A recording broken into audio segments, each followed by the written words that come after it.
Unit 2 the development of drama. ஓகேவா, ட்ராமாவுடைய development. ஓகேவா, இங்கிலீஷில் வந்து நிறைய ஜானர்ஸ் இருக்குது இல்லையா, அதில் ஒரு ஜானர் ட்ராமா. இந்த ட்ராமா வந்து எப்படி டெவலப்மெண்ட் ஆச்சு அப்படின்னு சொல்லிட்டு சொல்கிற டாபிக் தான் the development of drama. Origin of drama. Origin என்னது, தொடக்கம் அப்படின்னு சொல்லி அர்த்தம். Drama developed in England around the year 1110 AD. ஓகேவா, 1110 ADயில் இங்கிலாண்டில் வந்து ட்ராமா வந்து டெவலப்மெண்ட் ஆகிருக்குது. ஓகேவா, AD அப்படின்னா anno domini, meaning in the year of lord. Its subject matter was religious. ட்ராமாவுடைய சப்ஜெக்ட் மேட்டர் என்னவாக இருந்திருக்குன்னா ரிலீஜியஸ். ரிலீஜனை பற்றி பேசப்பட்டுட்டு இருந்திருக்குது. ஓகே, அப்போது இயர்லி பீரியட் 1100 ADயில் இங்கிலாண்டில் ப்ரொடியூஸ் பண்ணுற எல்லா ட்ராமாவுடைய தீம் என்னவாக இருந்திருக்குன்னா ரிலீஜியஸ் தீமாக இருந்திருக்குது. At the beginning there were only religious drama with the aim of teaching Christianity. எதனால் ரிலீஜியஸ் ட்ராமா அவங்க ப்ரொடியூஸ் பண்ணியிருக்காங்க அப்படின்னா, அவங்க வந்து கிறிஸ்டியானிட்டியை வந்து டீச் பண்ணணும், ப்ரீச் பண்ணணும் அப்படின்றதுனால ட்ராமா ஒரு டூலாக யூஸ் பண்ணி என்ன பண்ணியிருக்காங்கன்னா கிறிஸ்டியானிட்டியை ப்ரீச் பண்ணியிருக்கிறாங்க. The first dramatic performance was a Latin play titled ludus de S Katerina.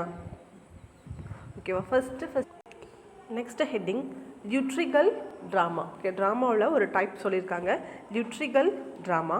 The religious drama developed in medieval England and it was called liturgical drama. Medieval period, middle period சொல்லுவோம் இல்லையா, middle English பீரியட்னு சொல்லுவோம் இல்லையா, அந்த middle English பீரியடில் ஒரு type of drama வந்து என்ன இருக்குன்னா கொஞ்சம் புதுசாக டெவலப்மெண்ட் ஆகிருக்குது. அந்த புதுசாக டெவலப்மெண்ட் ஆன ட்ராமாவுக்கு என்ன நேம் சொல்லியிருக்காங்கன்னா liturgical drama. The origin of the liturgical drama was France. The liturgical drama first எங்கே ஆரிஜின் ஆயிருக்குன்னா ஃப்ரான்ஸ். ஓகேவா, the liturgical drama which aimed at preaching Christianity. liturgical dramaவுடைய எய்ம் என்னவாக இருந்திருக்குன்னா கிறிஸ்டியானிட்டியை வந்து ப்ரீச் பண்ணுறது தான். It was entirely in the clutch of the control of church. அப்போ இந்த லிட்ரிக்கல் ட்ராமாவை வந்து யார் வந்து எனாக்ட் பண்ணுறாங்க, பெர்ஃபார்மன்ஸ் பண்ணுறாங்க, சர்ச் பீப்புள் தான் வந்து ப்ரொடியூஸ் பண்ணுறாங்க, ஆர்டினரி பீப்புள் கிடையாது. சர்ச்சில் இருக்கிறவங்க தான் என்ன பண்ணுறாங்க, லிட்ரிக்கல் ட்ராமாவை வந்து பெர்ஃபார்ம் பண்ணுறாங்க. Liturgical drama was enacted inside the church by the priest and the language used was Latin. The primary aim of the drama was didactic. ஓகேவா, நெக்ஸ்ட்டு லிட்ரிக்கல் ட்ராமாவை யார் ப்ரொடியூஸ் பண்ணுறாங்க, சர்ச் பீப்புள் தான் ப்ரொடியூஸ் பண்ணுறாங்க. அது பர்டிகுலராக யாருன்னா ப்ரீஸ்ட். ஓகேவா, இப்போ சர்ச்சுக்கு போகிறோம் அப்படின்னா சர்ச்சில் ஒரு பார்ட் வந்து செர்மன் அப்படின்னா, செர்மன்னா பிரசங்கம் அப்படின்னு சொல்லுவாங்க. அந்த பிரசங்கத்தில் என்ன சொல்லுவாங்கன்னா பைபிள் ஸ்டோரிஸை சொல்லிவிட்டு இப்படிலாம் இருக்கணும், இப்படிலாம் இருக்கக்கூடாதுன்னு சொல்லிட்டு லாஸ்ட்டாக ஒரு மாரல் வந்து சொல்லுவாங்க. அந்த மாரலை எக்ஸாம்பிளாக எடுத்துகிட்டு அவங்க என்ன பண்ணுறாங்க, அதுவே அப்படியே எனாக்ட் பண்ண ஆரம்பிச்சிட்டாங்க. ஓகே, இப்போ பைபிள் ஸ்டோரியை எடுத்துகிட்டு அந்த பைபிள் ஸ்டோரி என்ன பண்ணுறாங்க, அவங்க பெர்ஃபார்ம் பண்ணி காமிக்கிறாங்க. தமிழ் எப்படி ராமாயணம் மகாபாரதம்லாம் வந்து கோவில்கள் என்ன பண்ணுவாங்க, ப்ரொடியூஸ் பண்ணுவாங்க இல்லையா, கோவில் ஏதாவது ஃபங்க்ஷன் வச்சாங்கன்னா என்ன பண்ணுவாங்க, கூத்து மாதிரி போட்டுட்டு நம்மளுடைய ஓல்டன் ராமாயண மகாபாரத்தை என்ன பண்ணுவாங்க, ப்ரொடியூஸ் பண்ணுவாங்க. அதே மாதிரி சர்ச்சில் என்ன பண்ணுறாங்கன்னா பிப்ளிக்கல் ஸ்டோரிஸை வந்து என்ன பண்ணுறாங்க, ட்ராமாவாக எனக்ட் பண்ணி காமிச்சிருக்கிறாங்க. அப்படி பிப்ளிக்கல் ஸ்டோரிஸை ட்ராமாவாக எனக்ட் பண்ணி காமிக்கிறதுக்கு தான் என்ன நேம் சொல்லியிருக்கிறாங்க, லிட்ரிக்கல் drama. The primary aim of the drama was didactic. Didactic அப்படின்னா இன்ஸ்ட்ரக்டிவ். ஒருத்தவங்களுக்கு என்ன பண்ணுறது, இன்ஸ்ட்ரக்ஷன் கொடுக்கறது. குட் ஹேபிட்ஸ்லாம் இதெல்லாம் குட் ஹேபிட்ஸ், இதெல்லாம் பேட் ஹேபிட்ஸ் அப்படின்னு சொல்லிட்டு அவங்களுக்கு இன்ஸ்ட்ரக்ஷன் கொடுக்கறது தான் வந்து didactic. Next one, miracle play. The religious drama revolved around incidents and events of the Bible and the wonders related to Jesus Christ. அவங்க ட்ராமாஸ் வந்து எல்லா ட்ராமாவுமே எங்கேருந்து எடுத்துருக்குறாங்க, பைபிள்லேருந்து தான் கொடுத்துருக்காங்க. அதுலேயும் பர்டிகுலராக ஜீசஸ் கிரைஸ்ட் இருக்கார் இல்லையா, ஜீசஸ் கிரைஸ்ட் பண்ண மிராக்கிள்ஸ் பற்றிலாம் அவங்க வந்து என்ன பண்ண ஆரம்பிச்சிட்டாங்கன்னா ட்ராமாஸ் வந்து ப்ரொடியூஸ் பண்ண ஆரம்பிச்சிட்டாங்க. அப்படி வந்து பண்ணுற ட்ராமாவுக்கு என்ன நேம் வச்சுருக்காங்கன்னா மிராக்கிள் பிளே. ஏன்னா ஜீசஸ் கிரைஸ்ட் நிறையா மிராக்கிள்ஸ் செஞ்சுருப்பார். கண்ணு தெரியாதவங்களுக்கு வந்து கண்ணு தெரிய வச்சுருப்பார், இறந்து போனவங்களுக்கு வந்து உயிர் கொடுத்துருப்பாரு, தென் வாட்டரை வந்து என்னவா மாற்றிருப்பாருன்னா வைனாக சேஞ்ச் பண்ணியிருப்பார். இது மாதிரி மிராக்கிள்ஸ்லாம் செஞ்சதுனால ஜீசஸ் கிரைஸ்ட் பண்ண மிராக்கிள்ஸை பற்றி அவங்க ட்ராமா பண்ணுறதுனால என்ன நேம் கொடுத்துட்டாங்க, மிராக்கிள் பிளே அப்படின்னு சொல்லி நேம் கொடுத்துட்டாங்க. Example, Wakefield of Noah, Second Shepherd's Play, Abraham and Isaac. Next heading, Corpus Christi Plays, C-O-R-P-U-S, Corpus Christi, C-H-R-I-S-T-I, Christi Plays, P-L-A-Y-S. Corpus Christi plays were enacted in sequence or cycle in numerous towns. இப்போ corpus Christi place அப்படின்னு என்ன சொல்கிறாங்கன்னா, இப்போ வந்து கூத்துலாம் பண்ணாங்கன்னா என்ன பண்ணுவாங்கன்னா, ஒரு வில்லேஜில் ஃபஸ்ட்டு ஒரு பார்ட் பண்ணுவாங்க, அப்புறம் இன்னொரு வில்லேஜில் ஒரு கண்டினியூஷன் பார்ட்லாம் பண்ணுவாங்க இல்லையா, கேள்விப்பட்டிருக்கீங்களா? சேம் அதே மாதிரி கார்பஸ் கிறிஸ்டி பிளே என்ன பண்ணுவாங்கன்னா, கார்ட் குதிரை வண்டி இருக்கு இல்லையா, அந்த குதிரை வண்டியில் வந்து என்ன பண்ணுவாங்க, ஸ்டேஜ் மாதிரி போட்டு அவங்க எனக்கு பண்ணுவாங்க. ஒரு ஃபஸ்ட்டு சீன் வந்து இங்கே பெர்ஃபார்ம் பண்ணுறாங்க அப்படின்னா, செகண்ட் சீனை வந்து பக்கத்தில் இருக்க வில்லேஜில் வந்து பெர்ஃபார்ம் பண்ணுவாங்க. அந்த மாதிரி ஒரு சைக்கிள் என்ன பண்ணிட்டு வருவாங்க, ஒரு 2-3 வில்லேஜஸ் ஆர் அவங்களால எவ்வளோ வில்லேஜஸ் போக முடியுமோ அவ்வளோ வில்லேஜஸ் என்ன பண்ணிட்டு வருவாங்க, அவங்க கவர் பண்ணிட்டு வருவாங்க.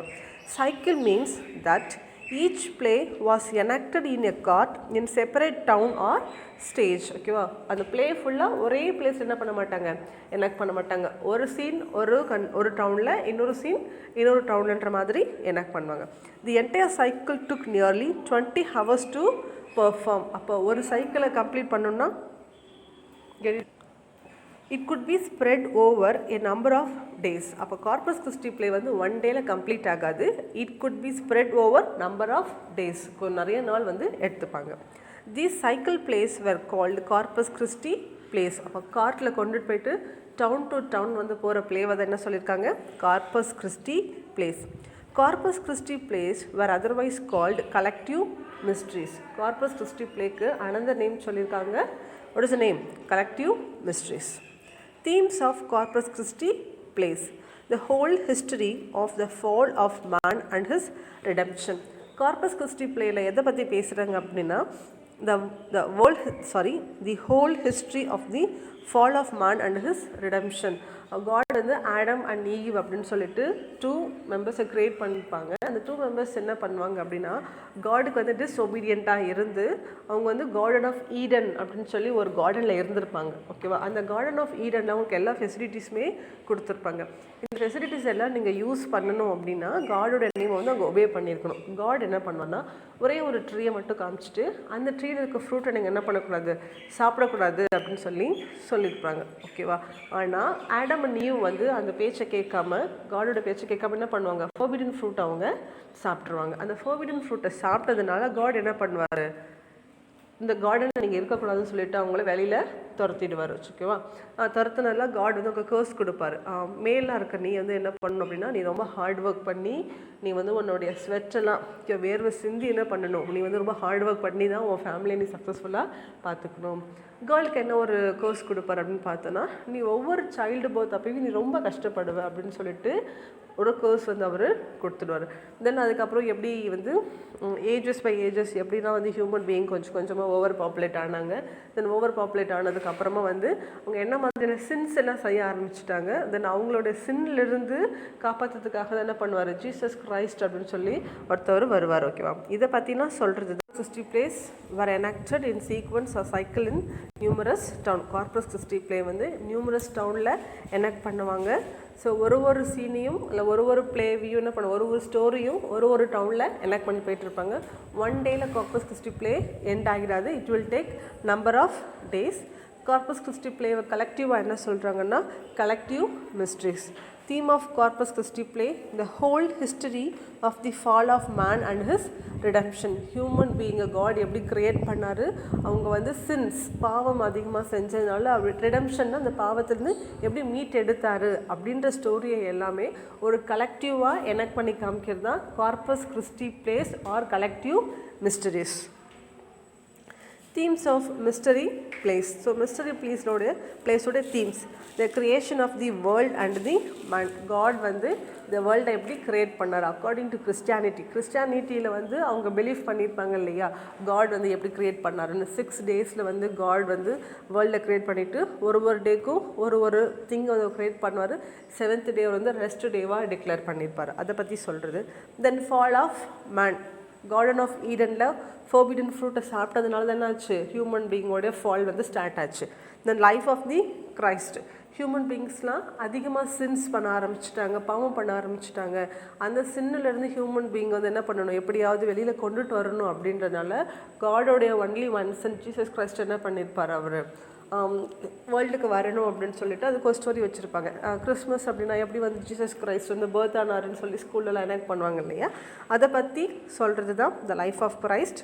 தென் த க்ரூசிஃபிகேஷன்னா ஜீசஸ் கிரைஸ்ட் வந்து சிலுவையில் என்ன பண்ணோன்னா பனிஷ்மெண்ட் மாதிரி கொடுப்பாங்க. ஓகேவா, ஜீசஸ் வந்து நான் தான் வந்து ஜூஸோடைய கிங் நான் தான் அப்படின்ற மாதிரி அவர் சொல்லியிருப்பார். அதனால் அவர் மேலே நிறையா பொய் கேஸ்லாம் சொல்லி என்ன பண்ணுவாங்க, ஜீசஸ் கிரைஸ்ட் வந்து க்ரூசிஃபை பண்ணுவாங்க. க்ரூசிஃபிகேஷன்னா சிலுவையில் வந்து என்ன பண்ணுற, க்ராஸில் வந்து பனிஷ்மெண்ட் கொடுக்குறதா க்ரூசிஃபிகேஷன். இப்போ வந்து எப்படி டெத் சென்டென்ஸ் வந்து ஒரு பிக் பனிஷ்மெண்ட்டை நம்ம கன்சிடர் பண்ணுறோம் இல்லையா, அதே மாதிரி அவங்க ஜெருசலேம் கண்ட்ரியில் வந்து க்ரூசிஃபிகேஷன் க்ராஸில் வந்து அவங்கள வந்து சாகடிக்கிறது வந்து ஒரு பெரிய பனிஷ்மெண்ட், ஒரு அஷேம்டு பனிஷ்மெண்ட், ஒரு ரொம்ப கேவலமான பனிஷ்மெண்ட்டாக நினச்சிருந்துருக்காங்க. அந்த பனிஷ்மெண்ட்டை தான் யார் கொடுத்துருக்குறாங்க, ஜீசஸ் கிரைஸ்ட்டுக்கு கொடுத்துருக்குறாங்க. Then resurrection and the day of the judgment. Then resurrection அவர் என்ன பண்ணிட்டார், அவர் திரும்பவும் தேர்ட் டே வந்து again he rise to the டெத்தில் என்ன பண்ணிட்டாரு, உயிருக்கு வந்துட்டார்.